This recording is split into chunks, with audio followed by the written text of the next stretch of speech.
Haj! Ishte dhe Zana. O, sa mirë po dukesh mëj. Shumë faleminderit. Shumë knajtësi me të prit. Jo, që?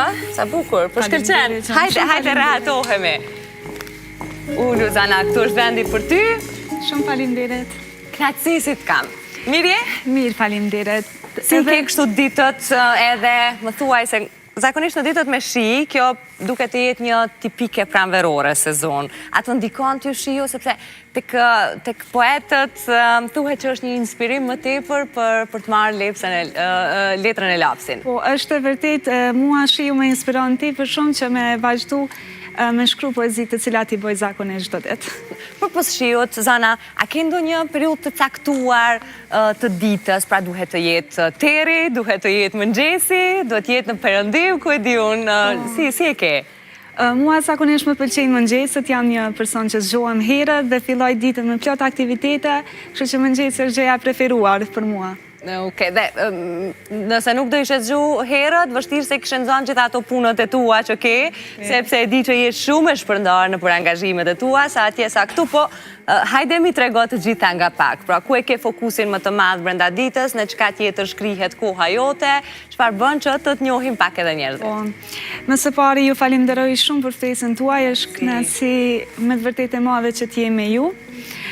Faktikisht mëngjeset zakonisht i filloj me një kafe, si shqiptarit zakonisht e frekuentojmë këtë gjë, pastaj unë jam edhe studente në juridik, mundohem që edhe me ligjërata me qenë në rregull, sepse tash edhe koha e provimeve gjitha këtyre gjërave. Tash jam rikthyer në Kosovë, kam qenë një periudhë në Beograd, me një aktivitet nga Art Polis, organizata, e cila e ka si qëllim si ura lidhëse, domethënë mes komunitetit serb dhe atë shqiptar. Pastaj vazhdoj me pjesën e poezive zakonisht, ka mesi ditës, e kam promovimin e librit së shpejti. Sa bukur. Çka ke shkruar aty? Për çfarë flet libri? Faktikisht libri është për fëmijë, me animacione dhe tregime për fëmijë. Është vështirë të futesh në imagjinatën e fëmijëve dhe domethënë se të rriturin kam përshtypjen e bind varësisht nga tema është shumë çështje individuale, po fëmijët ama me i bo me tërheq vëmendje nga libri është e rrallë. E vërtet nuk është edhe aq e lehtë, sepse gjenerata nga gjenerata po dallon, po ashtu edhe preferencat, megjithatë nuk ka qenë aq e vështirë, se duke qenë që unë kam përjetuar fëmijërinë, jam mundu që me zbatu në atë formë, që me qenë gjithëpërfshirëse. Së fundmi, ose shumë shpejt, ne do të shohim edhe si aktore, pra e ke angazhu vetën edhe aty.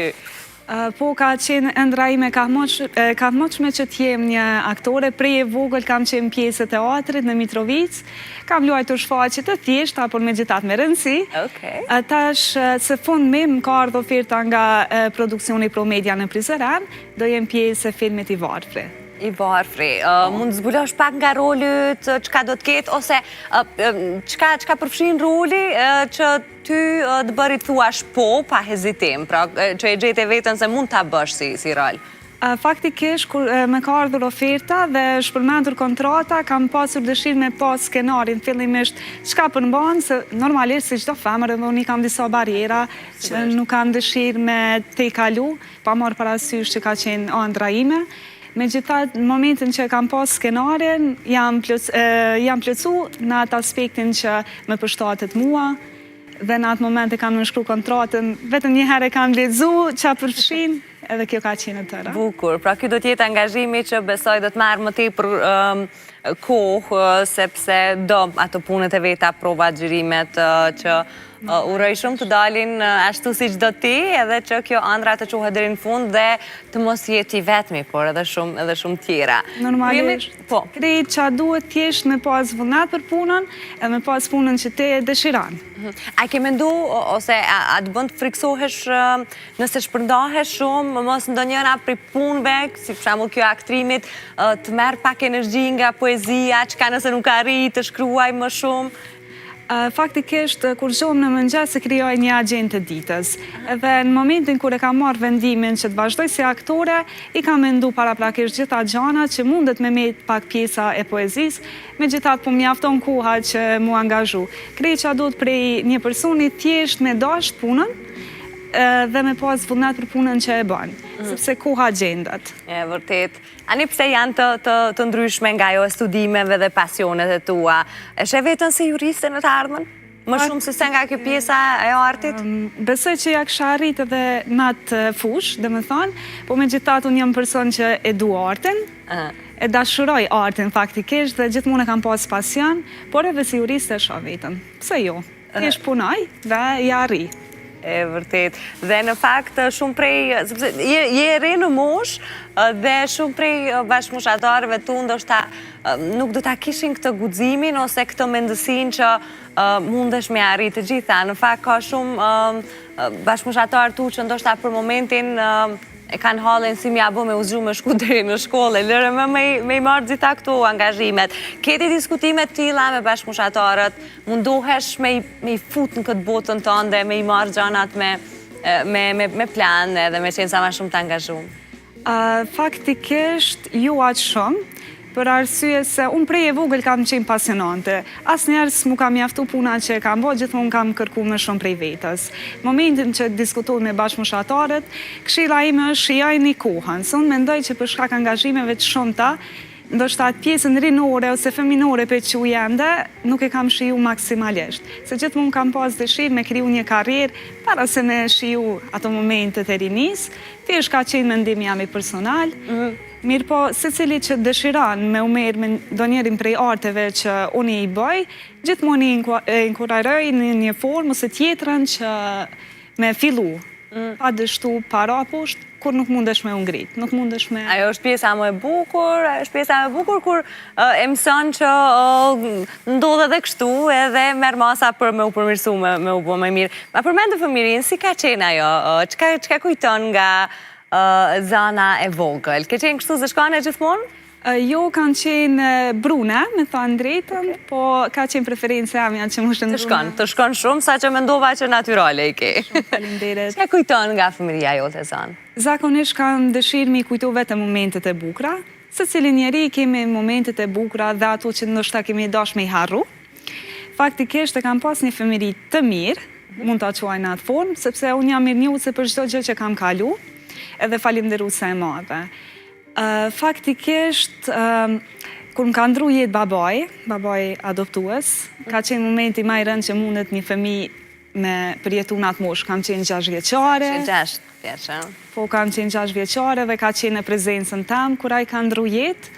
Edhe qatë shpresë kum pas që është thjesht ëndër, mundojsha me bind vetën që nuk është realitet. Sa që e thesha babi zgjohu, mendojsha që është flajt. Nana thojke, hajtë se flajt është babi tash më zgjohet, vetëm është lodhë.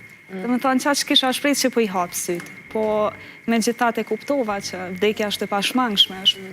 Në një mosh shumë të vogël për ty që sigurisht të janë dashtë edhe shumë vite tjera me kuptu që ai nuk do të kthehet më, se në 6 vjeqe nuk e percepton do të vdekjen, nuk e di se qa po ndodh. A ishte babai adoptues, ndërsa edhe nëna ishte 52 vjeqe kur ju adoptoja. Po të kanë treguar si dhe pse je gjendur në familjen e tyne dhe je rritur me dashurinë e tyre? Faktikisht, për shkak problemeve shëndetësore, ju ka pamundësu nënës adoptuese që të ketë fëmijë. Dhe në një kohë kanë vendosur që të adoptoj një fëmijë. Nuk e kanë ditur nëse gjinim femrore apo mashkullore, kanë qenë diskutime sipër. Po megjithatë babai tashmë i ndjerë, gjithmonë dëshira e tij ka qenë që me adoptu një vajzë, për shkak se ne dim se është mentaliteti jonë dhe si është bota për vajzat, edhe pse jam shumë optimiste se po ndryshon prej kohës në kohë, është në përmirësim e sipër. Edhe në Skënderaj është bo adoptimi, ka qenë një shtëpi, dhe më thonë, jetimore. Dhe në momentin që ai ka hyrë brenda, unë kom qenë vetë një zgjume, kom qenë 7 muajshe, po kam qenë, dhe më thonë, ata shtratat e vogël, edhe thamë ke bushesh me qa që mbëlsi, sa që nuk e di. Dhe aty për atë mora vendimin që ti kime qenë vajza jonë. Dhe kjo ka qenë e tëra dhe pse procedura ligjore ka vazhdu derisa i kumë bërë një vjetë, pastaj jam bërë pjesën e familje që ka qenë bekem për mu edhe jam shumë e lumtur që jam pjesë e një familje të mrekullueshme. Dhe në momentin që prindrit e adoptues po kryenin procedurat, kishin kuptuar që në shënimet dhe informacionet për ty gjendej vetëm emri i nënës biologjike, jo mbiemër, jo detajet të tjera, jo informacionet të tjera. Është faktikisht ashtu si që keni sekur. Arsyeja vetëm është që nëna biologjike ka qenë nën moshë dhe në momentin e lindjes, pasi më ka lind, ajo është largu nga spitali. Ka qenë mitur, po thua, kur ka sjell njetë, okej. Po, dhe është largu prej spitali sepse ju ka friksu procedurave ligjore, edhe pse ka qenë viti 2006, ende pa u bo Kosova 7, me gjithat është friksu dhe më ka braktis. I vetëm informacion që ka mundur, dhe më thonë, me marrë infermierët, ka qenë emri i saj. Dërsa procedurat e tjera kam pas mu përfundu pas që të pushan edhe mu plecu gjithë gjë. Me gjithat nuk ja ka ardha e mundësi, sepse u largu. E ka braktis spitali. Po për babajnë biologjik, kishin informacion të dha dikush ndër vite, ndonjë informacion? Faktikisht ju nuk me dha informacion, sepse përveç nënës biologjike, askush nuk e din se kush është babaj. Nuk figuron në asnjë dokument se kush është babaj biologjik, edhe pse në momentin që kam kërku nënën biologjike, ka qenë e njëjta dëshirë edhe për babaj, normalisht, po me gjithat ende nuk më ka ardhur mundësia që me njoh kush është. Kjo është. Kur ishte ky momenti që ti kuptove të vërtetën dhe prindrit e tua adoptues, në këtë rast nëna adoptuese, pati atë barën që të ulej me ty si dy shoqe dhe të tregonte gjithçka rreth teje? Faktikisht, kur e kam kuptu, kam qenë 14 vjeqare, me gjithat edhe pak ma herët i kam pasur disa nga dyshimet e mia, me gjithat asnjëa nuk ja kam shpri. Qa dyshime është më tuaj, kam kureshtja? Për shkak se kur isha në shkollë e kuptova që biologjikisht nuk mundë me pas nënë biologjike, për shkak moshës kur më ka adoptu. Megjithatë, asnjëherë nuk ja kam thonë, nëni kam ca dyshime, sepse ato dyshime shuheshin në momentin që ajo nuk kisha një mungesë dashuri ose për kujdesi familjar. Nuk e kisha vrejtur kurrë. Më thonë qaq dashurit sinqer dhe të madhe që më ka dhuru, sa që nuk e kam vrejt asnjëherë. Dhe po thoje që ishe 14 vjeqe, kur fillove me këto dyshime dhe më pas i bëre një pyetje, ta themi kështu. Po, isha duke i kërku disa dokumentacione që më duheshin për procedur për regjistrim në shkollën e mesme. Dhe rastisht haca në dokumentin e adoptimit, e lexova 2-3 herë se aq nuk i besojsha syve, tash mos pe keq kuptoj, mos është diçka tjetër, megjithatë është vetëm emrin e nënës biologjike, nuk ishte emër të babait asgjë tjetër.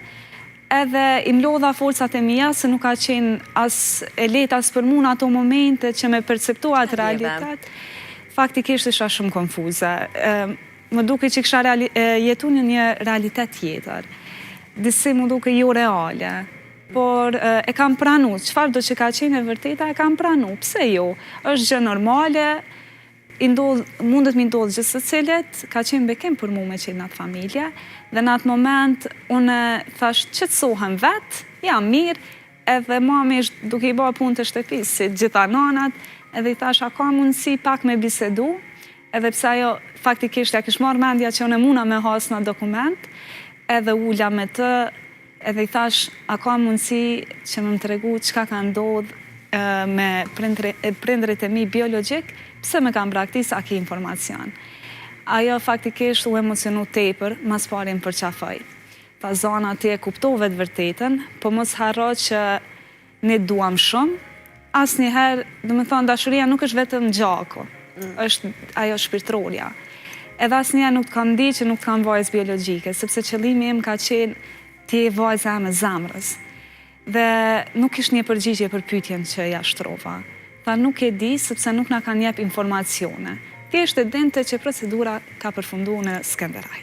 Ka qenë tëra. Dhe ani pse në një moshë, kur ti ishe një adoleshente që mund ta kishte përthith këtë informacion në forma të ndryshme në fakte dhe mund të arsyetohej gati çdo lloj reagimi i yti, ti kur nuk reshte së thiruri nën atë edhe duke jap ato përqafimet më të ngrohta ashtu siç edhe i rrit. Njëjti nuk i ka kursy as ajo ndaj teje, as përqafimet e as fjalët.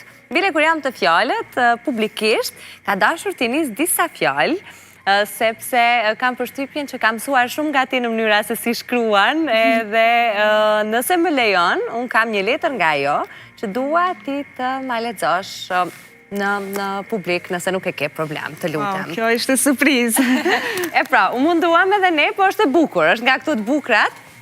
Faleminderit, Alfreda. Po them, kishte marrë nga ti, sepse kur e pash letrën, kishte një talent edhe ajo. Ma lexo, lutem. Qika jam e vogël, sa shpejt u rrite e u bëre vajzë e madhe e mbar. Nga momenti kur unë dhe babajit vendosëm me të marrë, më dukë si kur bota ime u bë me e plot. Neve Zoti nuk na fali fëmi, por ti na e plësove ëndrën më të madhe. Kur erdhnim të shihnim për herë të parë, si hyri babaj yt mbrenda, ti si kur e ndjeje, ja kape dorën e vogël me gjithë butësinë e shpirtit tënd. Çfarë engjulli i vogël e i pafajshëm që ishe Mojzanaja. Që nga ajo ditë, ti u bëre ilaçi i shpirtit ton e lumturia jone e përditshme. Sa të shikonim duke u rritur, zemra na bëhej mal. Por jeta nuk na lejoj që kjo lumturi të zgjashte shumë. Ti e dish se shumë babajnë tënd, dhe kur mësove që ai kishte kancer, zemra mu bët copë e therrime. E dija sa e lidhur ishe me të dhe me dojt i mbledhja të gjitha forcat që mos t'ju lëndoja juve të dëve. U mundova me bot zemrën gur, po kur ai iko, bota mu shem. Por ti shë arsyeja pse unë do të vazhdoja. Mos harro kur qika jam, kudo që t'jesh, ti jenë zemrën dhe mendjen time. Mbaje kokën lartë gjithmonë, të dua pa fund. Wow. Faktikisht kjo qenë ka befasi shumë e bukur, edhe shumë emocionale. Unë jam e përmbushur vetëm emrin e saj kur e dëgjoj, që jam shumë e fat që Zoti ma ka dhuru një nënë tillë.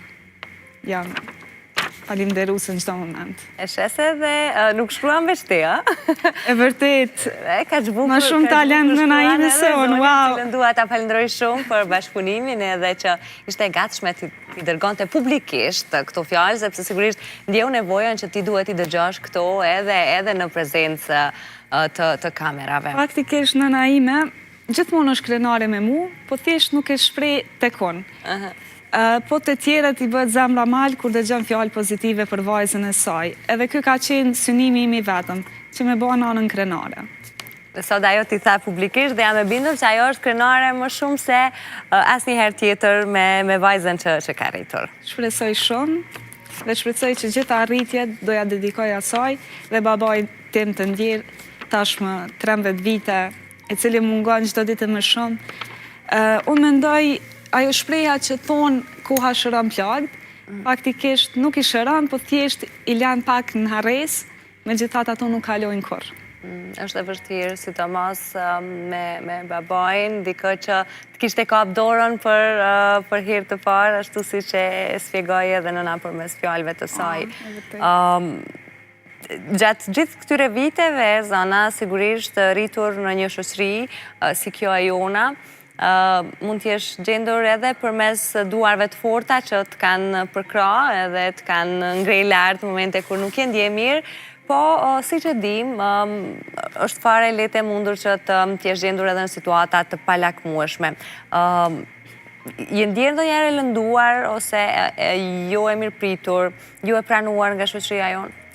Faktikisht ka raste që ndodhin ato, unë duke qenë me vendbanim në Mitrovic, unë mendoj që shoqëria ndonjëherë nuk t'i pranon disa gjëra, megjithatë nuk ka ndonjë rast specifik që mundem me cek, sepse unë marr shumë mendime për të tjerëve, megjithatë kur vjen puna që me marr një vendim serioz, e mendoj vetë, nëse është mirë për mua apo jo, megjithatë e marr opinionin edhe tjerëve. Faktikisht, kur desha me hy në aktrem, në fushën e artit, ishin ato paragjykime që arti nuk është aq i çmuar, po them, në Kosovë, nuk paguhet shumë, po megjithatë, jo gjithçka është tek pagesa, është si ndihesh ti në punën që e bën. Vërtet. Faktikisht, një rast që mundem me cek është në shkollën e mesme, ishtë periudha që vetëm sa e kuptova që jam e adoptuar dhe kisha një shoqe shumë të afërt, edhe unë i tregoja asaj, edhe për ato ishte një lloj befasie se nuk dike në atë moment se si me reagu, se janë disa raste që nuk mundesh s'ke as çfarë përgjigje me i ofru tjetrit. Megjithatë, ka raste që edhe jam bullizu, për shkak se në atë kohë nuk është që kushtet ekonomike i kam pas aq të lakmueshme. Megjithatë, edhe pse kam pas përkrahjen ekonomike prej familjarëve, rreshtas, ka ndodhur që ndonjë aktivitet ose ndonjë nej ose diçka që është organizu, nuk kam shku, edhe në atë formë kam filluar ato kritikat e adoleshencës që janë. Po ato cilat kanë bërë ty kanë përshtypjen shumë më të fortë edhe të jesh nga ato 18 vjeçaret më të pjekura se sa mosha që e kanë. Dhe për këtë po më vjen shumë mirë kur po të shoh këtu përballë meje, tepër të pjekur, të mençur, një vajzë inteligjente që e ka shumë të qartë çka don nga jeta. Të bëj edhe një pyetje, se jam nga fundi dhe sigurisht ajo historia të mos mbetet në gjysmë, që të jemi edhe me publikun korrekt, si do qoftë është vendimi yt nëse do ta flasësh apo jo, gjithmonë është kjo. Me qenë se kaq informacion kishe për nënën biologjike, vetëm emrin, ti më the që ke tentuar edhe ta gjesh, të kuptosh më tepër për të. Ke arritur ta gjesh? Faktikisht kam arritur disa familjarë të saj. Unë i kam kërku, dhe më thonë, takimi parë me qenë me nënën biologjike, por nuk është mundësu. Ka vite që jam duke kërku me dalë në takimet të, por ka arsyetime ndryshme që ajo ende nuk ka pranu që me dalë me UPA, me dalë për balë. I kam disa mendime, po me gjithat pa qenë e sigur, nuk jam një person që kam dëshirë me paragjiku. Me gjithat ajo tash ka kriju një familje tjetër, ka vajza, djem, e ka edhe bashkëshorten, po në gjithmonë im ka në hapër, në momentin që ajo kërkan, në qëfar formet kërkan, unë me qenë atë për ta, me përkrahën në qëfar do forme që mu japet mundësia. Dhe që mendon që është ajo frika që e ndalon një nën të mos takoj fëmijën, edhe pas kaq vitesh? Ajo që mendoj është për shkakun se friksohet se mos pe paragjykoj, mos pe kritikoj në ndonjë formë, edhe pse unë edhe publikisht, kam edhe në emisione tjera kanë thënë që me paragjyku nuk jam këto, unë thjesht jam me përkrah, edhe me kuptu të vërtetën, se është koha që e vërteta me dalë për balë. Jo mu përlëngu në forma ndryshme, tash e 3 vite pimbushëm këtë kohë që kam fillu me kërku, dhe më thonë ka ndryshu formati gjithmonë të vërtetës, edhe normalisht që kam dëshirë me ditë për babajnë biologjik. Kjo është të tëra. Ke parë nga ajo se si duket? Po, e kam parë. Qa i ke marë? Ku i ke ngja? Faktikisht e kam për ngja nanës biologjike. Në kohën kur e pash për herë parë foton e saj, sa delja për balë pasqyrës, mu duke që pesha edhe ata. Vetëm një verzion tjetër të saj, me gjithat këto mundet me ndodhë se cilës femër. Nuk paragjykoj në një asnjë formë, për shkak se femër jam edhon, mundet me ndodhë, ka qenë nën mosh, ka qenë e mitur, tash. Edhe jemi në një rreth shumë paragjykues, ajo mendimi që ndoshta nuk ka ndash familja e saj që me më pranu mu, edhe kjo ka qenë tëra. Unë uroj shumë që nëna jote biologjike të marri pak nga kjo forca jote dhe uroj t'ja kesh transmetuar nëse ka qenë duke na pa prej momentit parë të këtij bashkëbisedimi tonin dhe ta ketë marrë pak atë forcën tënde edhe të bëhet zemërgur, sepse për dashuri nuk e diskutoj, nuk mendoj që ka nën që nuk do fëmijën e vetë, mbase janë shumë rrethana dhe gjëra tjera, ashtu siç e the edhe ti, që mund të çojë në një vendim të caktuar, pa çka se dikujt mund t'i duket i arsyeshëm, dikujt as se si. Gjithsesi, unë të falenderoj shumë ty për gjithë këtë ngrohtësi që na dhurove, besimin për të ndoa këtë histori kaq personale po ashtu, dhe uroj shumë që deri në fund vitit, ashtu siç bëjmë këto dëshirat për babadimrin, të plotësohen gjithë ëndrat tua, juve këtë vit po për jetë. Faleminderit shumë për ftesën, ishte kënaqësi, ishte një ëndër imja që t'jem këtu, kështu që më realizove një ëndër, një dëshirë. Hiqe aty te lista. Jam shumë e lumtur që jam këtu me ju dhe ndava historinë time në mënyrë më sinqert, shpresoj që kam përçu pozitivitet edhe kam një mesazh për fund për secilin fëmijë që gjendet në situatën e njëjtë. Secili fëmijë është i veçantë në formën e tij. Gjithmonë ka një histori mrapa, është një arsye që të braktisë. Siç e cek edhe ti, asnjë nanë nuk e lën fëmijën e vet pa pas një arsye konkrete. Kështu që do gjithmonë me marrë me pozitivitet si jetën edhe problemet, do të mi marrë me pozitivitet që mi të i kalu ma letë, do të me qenë e fort ose i fort dhe me pas një synim se qka me arrit. Momentin që te kuptam, mos me pas fokusin thjesht të qajën gjare, që kam ka ndodhë mu, se unë kam qenë ashtu në fillim, mendojsha që u bu fundi botës tash, po me gjithat pak me art, pak me poezi, atë mlefin, po thëmë thojza brenda vetës se kam shkru që mos me përqu negativitet të njerëzit e tjerë. Edhe mirë ke po, se kujdiet, ato vargje mund të jenë shpres për këdo që lexon. Unë të pres ty të takohemi kur të publikosh librin tjetër dhe në gjithë ngjarje tjetër që do të kesh. Shumë faleminderit. Naci. Naci dhe për mua. Miq, po ju lëm marketingu, një pres pas pak në Angel apo Djallë.